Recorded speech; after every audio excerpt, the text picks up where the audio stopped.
Ayan na si Ate Emma. Nagkita na kami ng personal. Ayaw niyang magpakita ng mukha. Ang ganda-ganda nga. Ay, ang lakas ng boses ko. Ayan, magla-live si Ate Emma. Huwag kang magla-live, Ate Emma, kay ano. Wait lang magsisit lang muna ako ng ano. Magsisid. Wait lang, ano maganda dito sa Oo, magla-live daw si Ate Emma kay ano, magsisid. Hindi ko alam kung ano yung ano ibig sabihin ng magsisid. O sige, upo ka muna diyan. Sige. Take your time. Free naman ako na ano mag-tour. Ipi-free ko kayo sa ngayon. Sa susunod may bayad na ang ano pag-tour. Ay.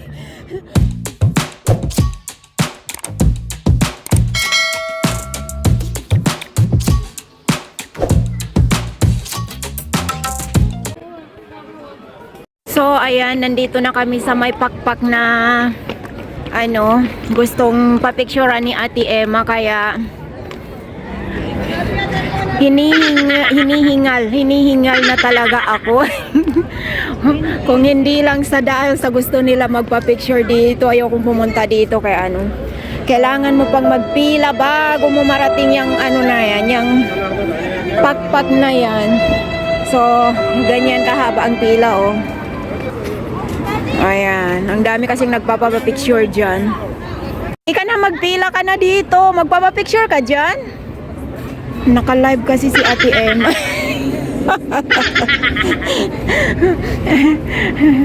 Magpapicture ka o hindi?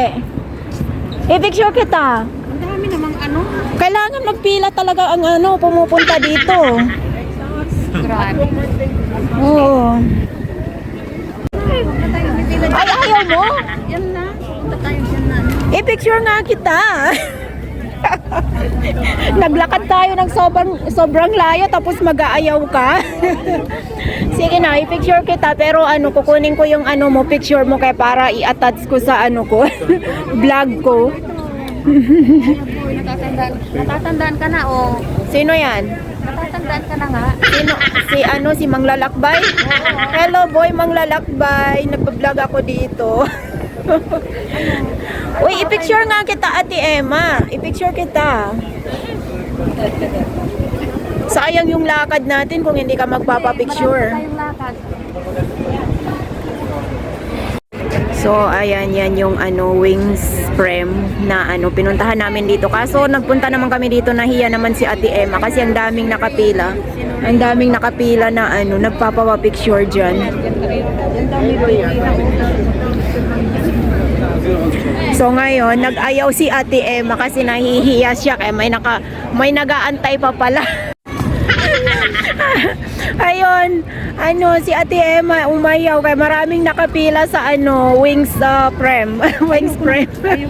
So yan o, yung buhok ko parang nagsipag-lipara na lahat-lahat. Samantala hindi naman nagpapapicture si Ate Emma kaya sabi niya, yun lang pala sabi niya, baka ano, picturean mo ako patiwa. Ano nga yun yung sabi mo? Ay, Picturean mo ko patiwari. patiwari daw, baka daw picturean ko daw siya patiwari. Loko talaga tong si Ate Emma, gandahan ko nga. Kaya pumunta tayo doon para i-picture kita. Pero ang ayaw ko yung nakikipila. Kung baga sa Ayaw mo yung ano, may nakapila. manliligo ng Oo. ng babae tapos pila-pila. Ay ayaw ko. Sa inyo na lang. Oh, ayun, yun pala. Kaya pala ayaw niyang magpa-picture kasi ano, may Joke lang. may nakapila. Ayaw niya ng may karibal. gusto niya siya lang. Ako lang ang pipila. Gusto niya siya lang yung pipila kaya ano, umayaw siya kasi siguro yung ano nakapila doon sobra 30. Nakapila na ako na yung nagpila sa kanya kaya para ano, mapicturean ko lang siya. Kaso inayawan niya kasi ayaw niya ng ano, may naghihintay. Norin, Pinagod talaga ako ni Ate Emma. Ay ano, nagla-live pa siya tapos pinapapasok niya ako sa live niya. Hello! Sino ba yan, Ate Emma? Nagba-vlog pa ako dito. Ay nako, ang araw ko ngayon ay tawanan. Kahit na pinagantay ako nitong dalawa na to, ang araw ko ay tawanan. Paano? Pinatatawa namin sila.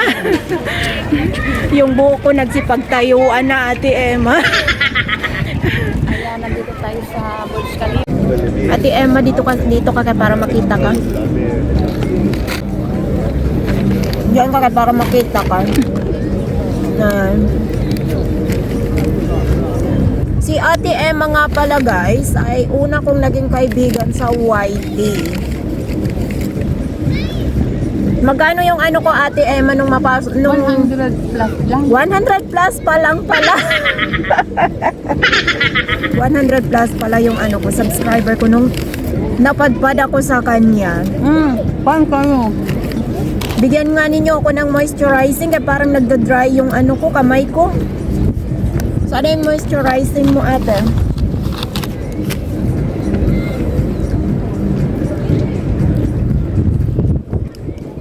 Natumba yung live mo ate. Natumba yung live mo ate. Natumba ng hangin. Bawala kayo dyan. Alay ko. Natumba ng hangin. Nagla-live kasi si Ate Emma. Kanina, pumunta kami sa wings na pinapapapicturan. Paano ba sabihin? Ang hirap pag hindi mo, mother tongue yung Tagalog, Pinapapapicturan ng mga tao. Yun. So, ayun, kanina nga pala, imbes na hindi ko planong imbes na hindi ko planong mamili, ayun, na nakabili ako ng mga damit. Ito nga pala yung nabili ko doon na trouser, napakaganda. Ito, nasa magkano ba? Nasa 79 lang siya. Nasa 79 lang siya. Nabili ko sa Plus. Ayan. Tapos, pa? Nakabili pa pala ako ng blouse. Ayan. Nasa, magkano ba yung price? Plus din siya. Plus din. Bali, ang bili ko nito ay, magkano ba? Sana yung price. Bakit wala? Nasa 99 dirham lang siya. Ayan. Nakabili ako kasi kaya nga ayaw kong pumapasok-pasok sa mga mall. Lalo na pag nagtatambay ako. Kaya pag may nakikita ako, imbis na nagtitipid ako, nawawala yung ko, pagkakuripot ko. Nawawala yung pagkakuripot ko. At nakabili din ako ng white shoes. Pero hindi akin ito, sa kapatid ko. Binilihan ko yung kapatid ko.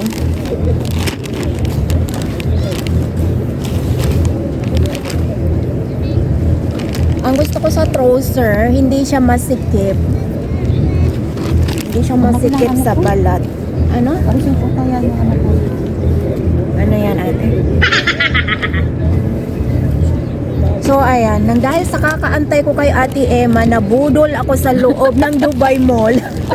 Hindi ko planong mamili. Ayun, nakabili ako, nawalan ako ng magkano ba? Sobra 300. Nawalan ako ng sobra 300 sa isang araw lang. So, dahil sa nandito na nga tayo, may itatanong ako kay Ate Emma. Dapat sagutin mo, Ate Emma. Unang araw ng pagkikita natin ngayon, ano yung unang impression mo sa akin? Okay, doon ko paharapin. Humarap ka dito ate. First impression mo kay Noraine Omar Channel. Siya kasi yung unang naging kaibigan ko sa YouTube. Sabi niya sobra 100 pa lang yung subscriber ko nung napadpad ako sa kanya. Sabi ko nga sa'yo, wait lang, bibigyan kita ng 200. Ang nabigyan ko iba kasi ikaw, kung saan-saan ka nagumala, kaya ayan, hindi na kita binigyan. Hindi, Ayun, binigyan pa rin kita. Ayun, kung saan-saan daw ako gumagala, kaya nakalimutan na niya akong bigyan. Binigay ko na kay Lolo. So, ayun Ate Emma, ngayong araw ay unang date natin. Ano yung first impression mo sa akin nung makita mo ako kanina? Ano, magsabi ka ng totoo ngayon din Ate Emma. Unang pagkakakita mo sa akin, anong masasabi mo? Sabi mo kanina, bakit matanda daw ako sa matanda daw ako sa pagkakakita niya sa akin sa aking live at sa aking vlog, matanda daw ako. Bata pa si Nor sa personal. Ano siya? Cute siya. Cute pala siya. Yan ang gusto ko. Sa live niya. Para siyang matured na eh. Mature daw ako. Kayo, ano ang pagkakapansin nyo sa akin? Tapos tapos bakit sa live ang laki ng eyebag niya dito sa Ang laki daw ng eyebag ko. Siguro ngayon kung nakikita nyo ang laki-laki ng eyebag ko. Mo doon. Bagong gising ka siguro. Hindi, nagla-live ako, gabi. Kaya ka. Parang tayo. Daw, malaki daw ang eyebag ko daw sa camera. Kanina pa ako tumatawa. Ano kaya ang nito? May kabaliktaran ito eh. So ayun Ate Emma, nakailang ilang taon ka na ba sa mundo ng YT? More than 1 year. Lakasan mo Ate Emma kaya para marinig ka nila. More than 1 year. Oo, nakasobra 1 taon na daw si Ate Emma sa mundo ng YT. Kung kilala niyo si Kuya Au, siya yung nagpa-graduate sa akin sa YouTube.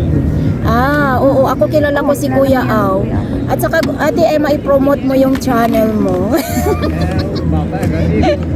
Hindi, kasi mahihain na vlogger si Ate Emma. Mahihain daw si Ate Emma. Kaya Okay ngayon lang na pinilit ganun ko kasi siya. laro lang. Pinilit ko siya ngayon na magpakita.